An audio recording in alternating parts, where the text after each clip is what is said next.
regard renewables as just a nice to have rather than an essential.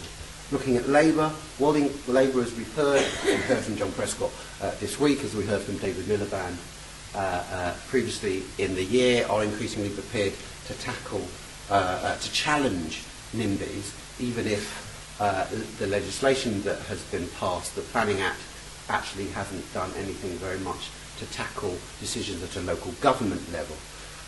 They're convinced of the targets, but some of the numbers are frankly fuzzy, and I think we've heard quite a lot about discussion this week about the targets in the RES, where the 13 or so gigawatt target for offshore wind would mean that we'd have very, very little of round 3 delivered. So there's some real question marks over some of the math, shall we say, behind Labour's commitment. But they are interested in pushing very heavily on the low carbon economy.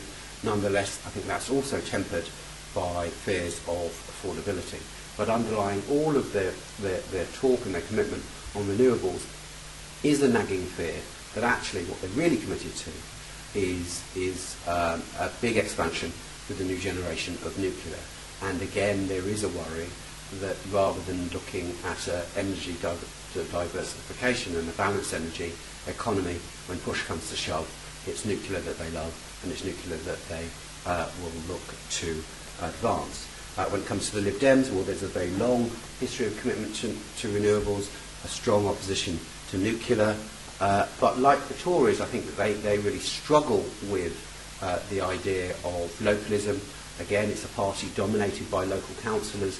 There are about 50 local councils which they run, 100 or so which they're in administration, so that, and obviously they've been out of office at a national level for 80 years, so they have a very local perspective. But often that localism is outweighed by their commitment to environmentalism and to renewables, and it's a real tension in the party. And for instance, their position on the Planning Act, Planning Bill, was, to be honest, frankly, all over the place, and that was really the reason behind that.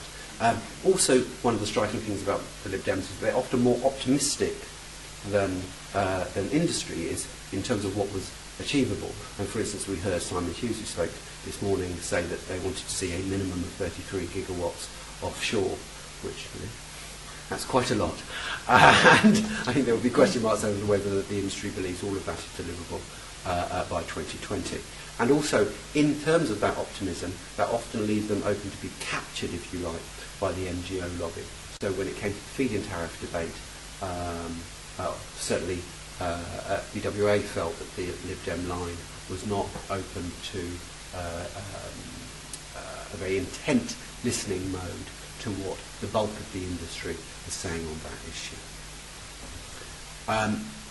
Just looking very briefly at some of the key issues that are likely, the industry is likely to face during the next Parliament, I think probably summed up by the question, in austerity Britain, will renewables be seen as a luxury? We're going to have billions of pounds of investment that's going to be needed to upgrade our infrastructure, not just for renewables, but renewables will certainly be a high-profile part of that. I mean, we saw the recent Ofgem report which said that to deliver the 2020 targets, you're probably looking at a 22-23% increase in consumer bills.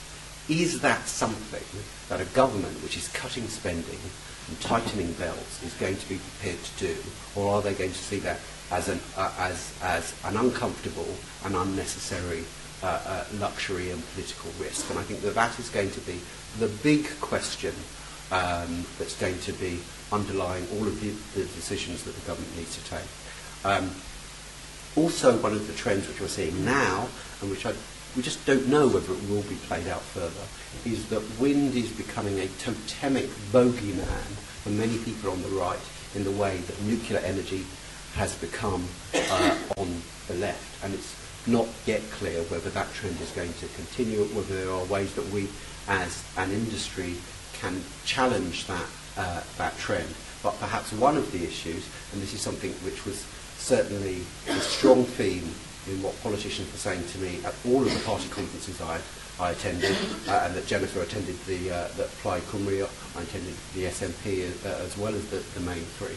All of them were saying one thing that the government, that the industry needs to look at seriously is community ownership, and perhaps the quid pro quo for saner planning policy and a saner approach to some of our decision making is us as an industry being able to come forward on community ownership with clearer proposals on community ownership.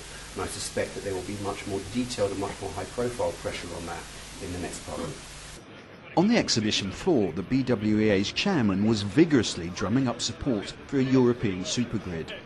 The concept of supergrid is a simple one, that as we build out large-scale renewable energy into the seas, of the North Sea and the Baltic Sea around northwest Europe, we need to build the grid connection, not only to bring that power ashore to any one particular country, but to use it to build interconnection around the shores and countries of northern Europe. So you can imagine a scenario where we are generating wind energy in the North Sea, but also using that interconnection to bring hydropower from Norway and brown power generally from other countries. Because the real potential for wind power specifically, but marine energy generally, is to generate up to a half of Europe's electricity by the middle of the 21st century.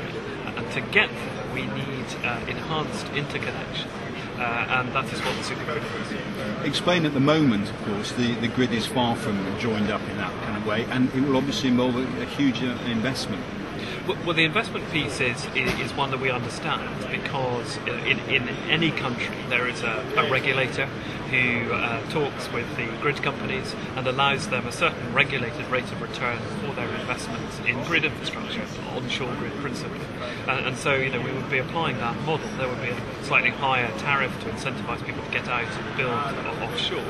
But if you look at what has happened in the oil and gas sector over the last 40 years, it's been about building gas interconnection very quietly under the sea. Nobody's really noticed, but from the 1970s, when there wasn't any, to now when Algeria is connected to Norway and the West is connected to the East by gas pipelines, we hope to do the same with electricity interconnection. And the real beauty of it, as well as providing interconnection and providing a smoothing out of renewables so it becomes a firm source of power, is that you then open up markets in Europe to competition and to trade in electricity.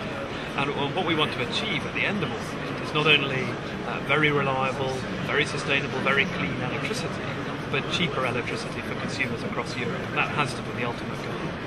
Tell me about the Friend of Supergrid campaign. Well, there's more than one friend. The Friends of Supergrid is an early stage organisation comprised of about 10 companies. We hope to grow it. Not hugely, it's not going to be a membership organisation, but a group of companies that share a common objective of seeing supergrid delivered. So you have companies that manufacture the cables, that will be building the interconnections and are doing the R&D. Companies like ours who will be developing the wind farms. So it's a nice cross-section of the industry. There was standing room only at a careers fair at the conference, evidence that the renewable energy sector is an attractive career for young people, even in, or perhaps because of, the recession.